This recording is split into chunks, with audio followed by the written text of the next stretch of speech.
Welcome back to Breslov campus. Regarding two statements that Rebbe Nachman made and how they are interrelated. Rebbe Nachman said in Yiddish, Gor mein Zach is Rosh Hashana. My whole thing is Rosh Hashana. And he also said, Gor mein Zach is Tefillah. My whole thing is davening. There is a interrelationship between these two statements. First of all, for those who do know or do not know, Rebbe Nachman stressed paramount importance of people coming to be by him for Rosh Hashana. He said, Hashem has given me a gift to know what Rosh Hashana is really about, and it's not something that I inherited from my ancestors. And it's something totally new and unique. And he made statements that people should be by him for Rosh Hashana. And anyone who has the merit of being by him for Rosh Hashana has every right to be happy the whole year that he had the merit of being by Rebbe Nachman for Rosh Hashana. We'll go into this in possibly another class coming up. But that's what he said about Rosh Hashana. Rebbe Nachman also said that his whole thing is prayer, because he extended himself and invested most of his energy in his teachings to teach people about the power and greatness of personal prayer, of Hitbodedut. Even though Hitbodedut is not a Breslov concept, it's not a Rebbe Nachman concept, it's already from the Torah brought down. It's in the Gemara, it's in the Midrash, it's in the Zohar. It's brought down the idea of talking to God and expressing in your own words. Just the way Rebbe Nachman stressed it and put such emphasis that this is the address. It's like you have 5,000 things in Judaism, and for someone to come and point, this is focus here on this point. You need someone to tell you that. It doesn't come on your own. And here Rebbe Nachman, he went out of his way to telling people, invest here, trust me, take it from me, invest in davening, and you will see changes. And he said, Rebbe Nachman, that his whole thing is davening, to get people to realize their power, to bring out the potential to actual by using their lips, by talking to God, by making and building and developing and creating a connection to God. And he said that's his whole thing. So they're connected. Rosh Hashanah is connected to Hitbodedut.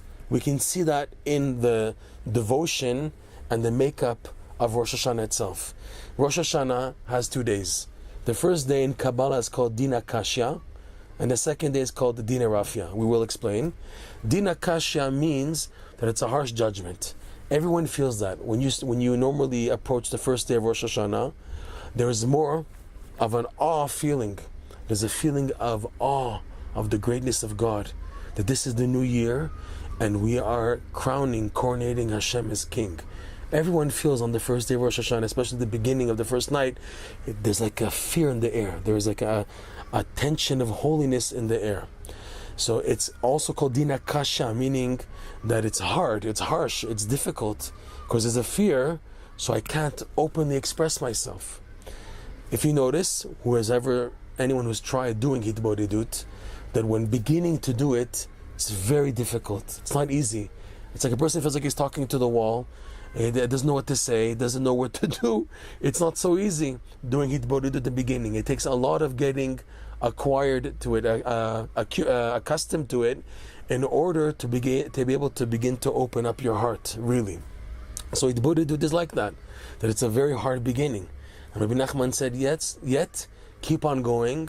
Eventually you'll break your heart of stone, and words will come gushing out, God willing.